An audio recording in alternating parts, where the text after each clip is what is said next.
سلام دوباره عزیزای دل. ما رسیدیم در مسجد فتح پوری که نامای شاید نمیفهمم. یک دانه خاطر بسیار همین سخنرانی داغ داره دیگه. باش یک دفعه ما بخش برم که چیز مگه اندمی جایی که ما هستیم یک خیابان او طرفتر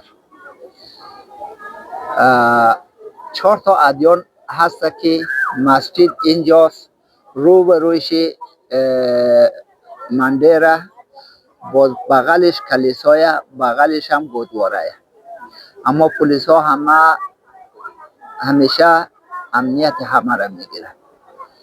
خب و آنچه که ما معلومات گرفتم که امی مسلمان های هندی تا زمانی که ازدواج نکردن امی دخترایش اصلا چادر سر ننه.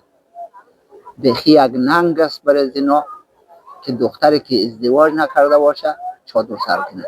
اصلا چادر سر ننه تا زمانی که عروسی نکنه. وقتی که عروسی کرد بعد از او چادر سر نه. اونم بعد دیگه دل بخواهیه میگه. بازم مرسین که همراه ما هستین. باز ما از اینجا موریم در جایی که تاجرای افغانستانی زیاده و اونجا همه چی هسته دیگه. میوه خشک هم زیاد است. یک مقدار میوه خشک نالازم بود میگیریم و با امید خدا دیگه کمی میگردیم. یگان لباس میباشی سایه اگه گیرم آدم میگیریم و باز میریم طرف خانه. تا خانه برسیم حداقل 2.5 ساعت طول میکشه در مسیر راه. مرسین که با ما هستین. همین برنامه را لایک کن، سابسکرایب کن. خوش میشون. تشکر از اینکه همراه ما هستین. فعلا با اجازهتان. خب عزیزای دل، ما همکنون در مسجد هستیم که در اینجا بازار شروع شده و ادامه داره. هرچی که پیش بری مارکت های زیادتر میه. حالا چیزهایی که ما اینجا میبینیم خسته وطنکی 800، یک نوع بادام 960 و 960 هم چهارمغز، 900 هم نمیفهم کشمیشه که داخل پاکت است. همچین چیزهایی هست. اینی را نمیفهمم که چی است. 1080 روپی. باز جالبتر از همه اینیه که من ایران نمیشناسم که چیه. 1800 هم قیمتش. مرسین که ما با ما هستین. خب عزیزای دل، اونمو خورمای آخری خب کلان که هست که درجه یک خورمای تازه خوب چیه 1200 روپی 1 کیلویشه.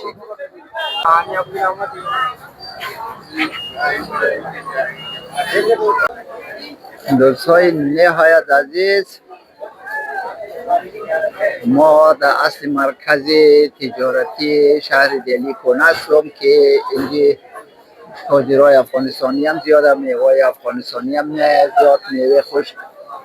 و عرضم به حضورت که این درخت میبینید به این کلانی ببخشید مریضم شدم یکم سلفنم، اما این رقم پیاده را و گرفته خوابیده، اما هیچ کسی ای را نمیتونه که قطع کنه. با اینکه مزاحم پیاده رو هم هست، مزاحم کار و کاسبی مردم هم هست، ولی در اینجا درخت قطع کردن جرمش خیلی سنگین و بالای کسی نمیتونه این درخت قطع کنه.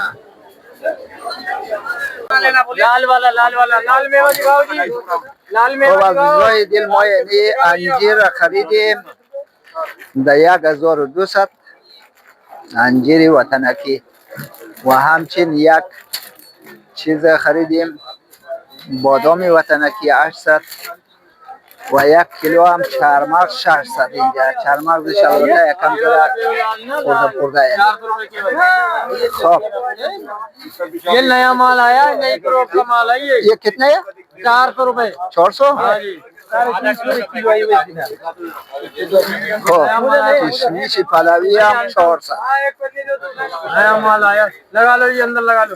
लाओ जी मीडियम पल्ली दो भाई, मीडियम चेक करो भैया। हाँ जी हाँ जी लो जी 2600 खजूर ले जाओ खजूर बढ़िया 400 रुपए 90 इसके ना دوستای به نهایت عزیز یک پاکت شرمگه وطنکی است 70 روپیه. باش یک پاکت شیرینی هم بگیرم که